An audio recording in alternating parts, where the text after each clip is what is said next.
ഇന്നത്തെ ഐറ്റം എന്താണെന്നറിയോ? ഇന്നത്തെ ഒരു അടിപൊളി ഐറ്റമാണ് പറക്കുന്ന ഹാർട്ട്. നിങ്ങൾ കണ്ടിട്ടുണ്ടോ? ഇല്ലെങ്കിൽ നമുക്ക് ലാസ്റ്റ് ആകുമ്പോൾ കാണാൻ പറ്റും കേട്ടോ. അതിനായിട്ട് ആദ്യം തന്നെ ഒരു ബ്ലാക്ക് പേപ്പർ എടുക്കുക. നമുക്ക് ഇഷ്ടമുള്ള കളർ എടുക്കാം. ബ്ലാക്ക് എടുക്കുമ്പോൾ കുറച്ചുകൂടി നല്ലതായിരിക്കും.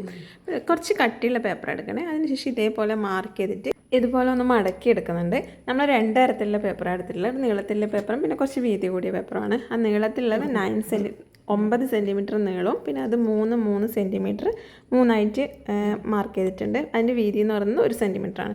പിന്നെ കുറച്ച് കട്ടി കൂടിയ പേപ്പറാണ്. അതിൽ 2 സെൻറ്റിമീറ്റർ 1 സെൻറ്റിമീറ്റർ 2 സെൻറ്റിമീറ്റർ പിന്നെ 1 സെൻറ്റിമീറ്റർ പിന്നെ 1 സെൻറ്റിമീറ്റർ അങ്ങനെയാണ് അതിൻ്റെ മെഷർമെൻ്റ് ഉള്ളത്. അപ്പോൾ 1 സെൻറ്റിമീറ്റർ ഉള്ള സ്ഥലത്ത് ലാസ്റ്റുള്ള 1 സെൻറ്റിമീറ്ററിൻ്റെ 2 സൈഡ് ഒന്ന് കട്ട് ചെയ്തിട്ട് ഇതുപോലെ ഒന്ന് ഒട്ടിച്ചെടുക്കണം.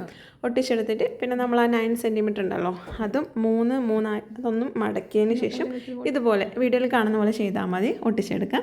അങ്ങനെ ഒട്ടിച്ചെടുത്തതിന് ശേഷം പിന്നെ ഒരു വെള്ള പേപ്പറിൽ ഇതുപോലെ 2 ചിറക് വരച്ചിട്ട് അതൊന്ന് കട്ട് ചെയ്തെടുക്കുക. എന്നിട്ട് അത് ഇതിലേക്ക് ഒട്ടിച്ചെടുക്കുക. അതേപോലെ തന്നെ ഒരു ഹാർട്ട് ഷേപ്പും നമ്മൾ വരച്ചതിന് ശേഷം കട്ട് ചെയ്യുക. എന്നിട്ട് അതിൻ്റെ മുകളിലേക്ക് ഒട്ടിച്ചെടുക്കാം. അപ്പോൾ നമ്മുടെ പറക്കുന്ന ഹാർട്ട് ഇവിടെ റെഡി ആയിട്ടുണ്ട് കേട്ടോ. എല്ലാവർക്കും ഉണ്ടാക്കിയെടുക്കാൻ ഈസിയാണ്. പ്രത്യേകിച്ച് ഇത് ഉണ്ടാക്കിയിട്ട് കുട്ടികൾക്ക് കൊടുക്കുമ്പോൾ അവർക്ക് ഭയങ്കര സന്തോഷമായിരിക്കും കേട്ടോ. നല്ലൊരു അടിപൊളി ക്രാഫ്റ്റാണ്. കുട്ടികൾക്ക് മാത്രമല്ല വലിയവർക്ക് അത് കളിക്കാൻ നല്ല രസമാണ് കേട്ടോ. നമ്മൾ പറക്കുന്ന ഹാർട്ട് നിങ്ങൾക്ക് ഇഷ്ടമായി എന്ന് വിചാരിക്കുന്നു. വീഡിയോ ഇഷ്ടമായി ലൈക്ക് ചെയ്യുക, ഷെയർ ചെയ്യുക, കമൻറ്റ് ചെയ്യുക. പറക്കുന്ന ഹാർട്ട് ഇഷ്ടമായിട്ടുണ്ടെങ്കിൽ ഒരു പിങ്ക് ഹാർട്ട് കമൻറ്റ് ചെയ്യണേ. അപ്പോൾ അടുത്ത വീഡിയോ കാണുന്നവരെ ടാറ്റ ബൈ. ഫോളോ ചെയ്യാൻ മറക്കല്ലേ, എപ്പോഴും പറയുന്നതാണ്. അപ്പോൾ ഫോളോ കൂടി ചെയ്തേക്കണേ. കൈയില്ലാണ്ട് മറ്റേതാക്കാൻ കഴിയോടെ അത് ഇൻസ്റ്റാഗ്രാമോടും കൂടെ ഇതിന് മതി. അത് ഇളകിയിട്ട് വരണ്ടായിരുന്നു.